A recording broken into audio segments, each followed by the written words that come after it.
Hello friends, welcome to the new session of Statistic. Today we are going to learn another topic of Statistic which is in chapter 5. You might have gone through the textbook. Your chapter 5 name is Skewness of Frequency Distribution. Today we are going to learn the formulas of skewness of frequency distribution. What do you mean by skewness and what does it contain? So we will learn the theory as well as the formula of chapter number 5.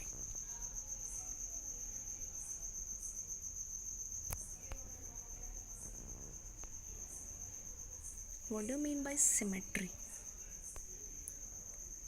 Meaning, the frequency distribution in which observation of the population are evenly distributed on both the side of mode.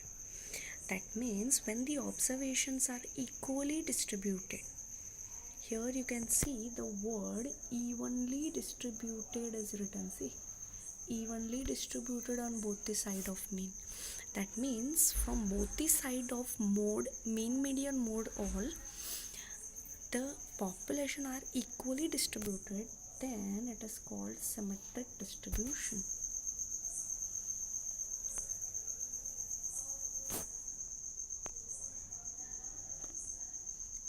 Now we will see how is the symmetric distribution curve. You will get the idea what I have explained in a theoretical way. You can see in the graphical presentation. See, here mean, median, mode are here the middle line. You can see the middle line. This is the middle line, which is mean, median or mode.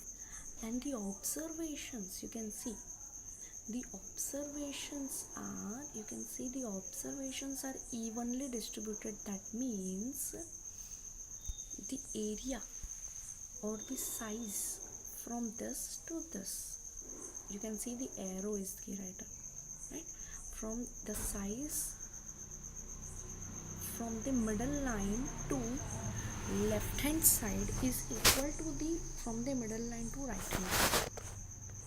Okay, you can see here from the middle line to right hand side the size is equal. Okay, so that is known as symmetric distribution curve. This type of curve is known as symmetric distribution curve, because mean, that is mode, that is middle line I am talking about. Middle line is equal distance from both the sides. Okay, next. So there are two types of skewness: positive skewness and negative skewness.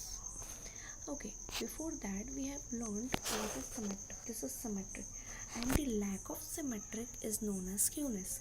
That means if this side and this side is not equal. See, this is this, both are equal, right?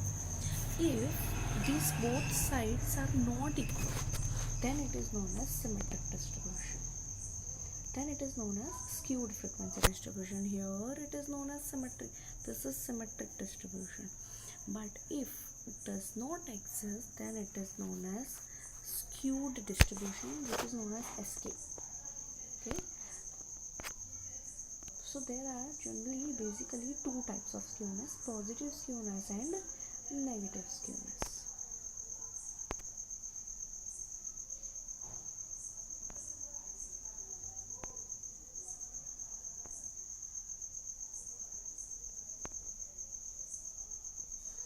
Positive skewness curve.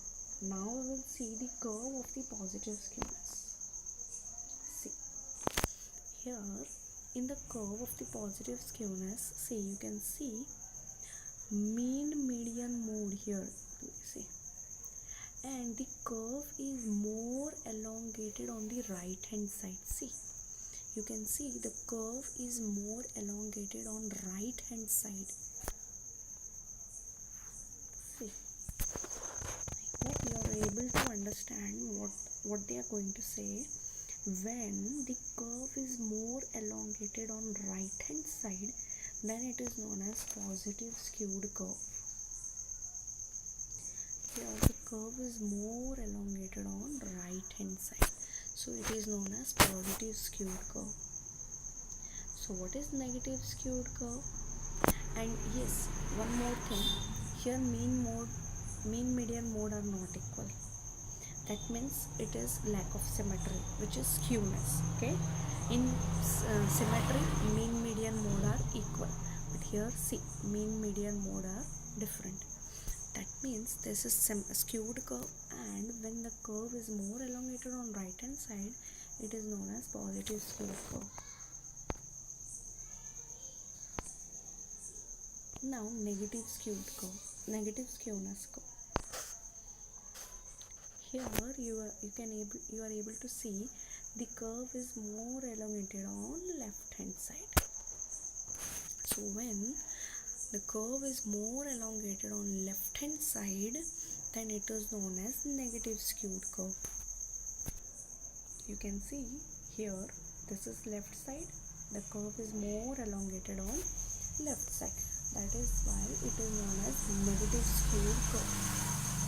Okay.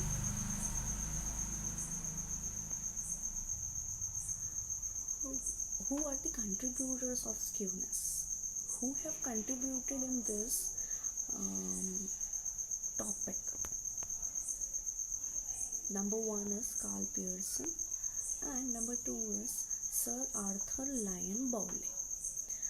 We just call it as Bowley's method. Okay, so basically you have to learn two methods. First one is Carl Pearson method, and the second is Bowley's method. Okay.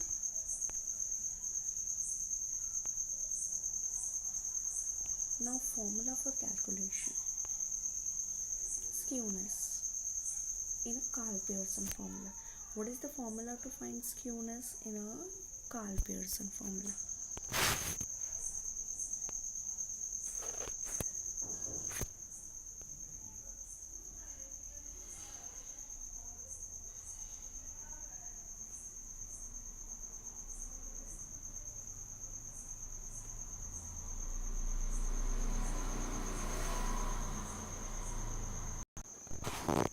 See, here what is the formula of Carl Pearson when mode is defined? That means mode is given in the sum.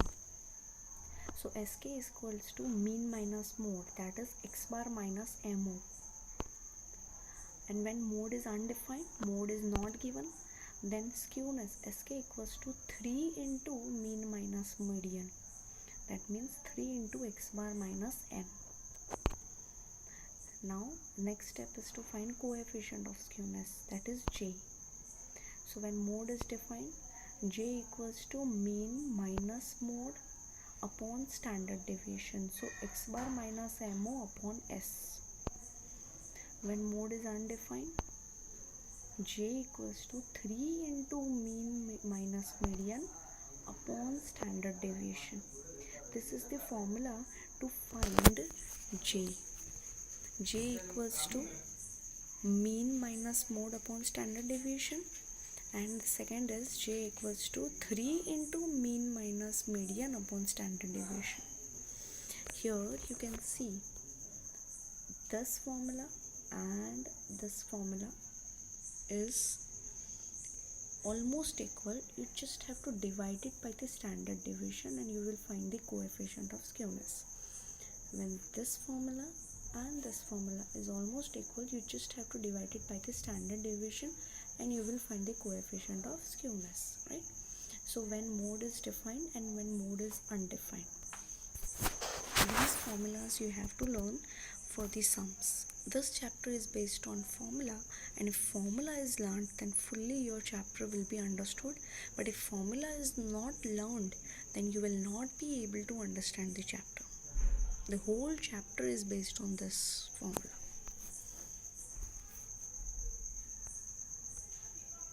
Now Bowley's formula. Your second method is Bowley's method. So you have to learn the formula of Bowley's method.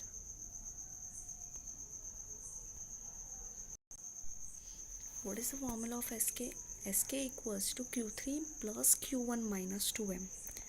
Here it is very easy. You have to learn only this formula to find skewness. Q3 plus Q1 minus 2M.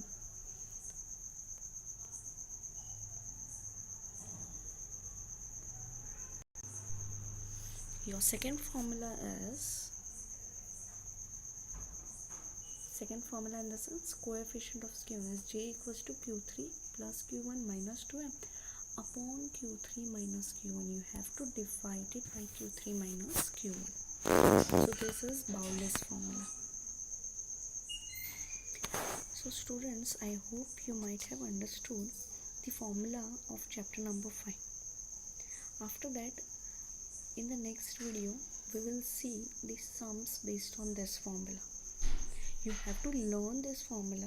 If you are not able to learn, write it twice or thrice and then learn. Then and then only you will able to solve the sum. Okay. Thank you everyone.